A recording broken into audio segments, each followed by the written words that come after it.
Hey there, welcome to our quick and easy tutorial on how to set email quota in cPanel.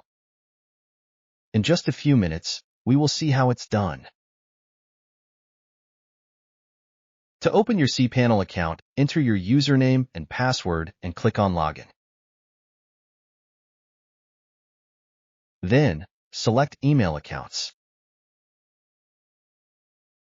Select the email account for which you wish to increase the storage size, and then click on Manage. For the email account to adjust its quota. Now, allocate the storage space for the email account by entering the quota amount. Scroll down to the bottom.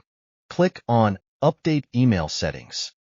Once you've clicked it, cPanel will save the settings and the quota for the email account. On Update Email Settings.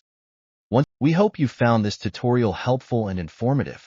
Be sure to give it a thumbs up, share it with your friends, and hit that subscribe button for even more awesome tutorials. Be sure to give it a thumbs up, share it with your friends, and hit that subscribe button for even more awesome tutorials.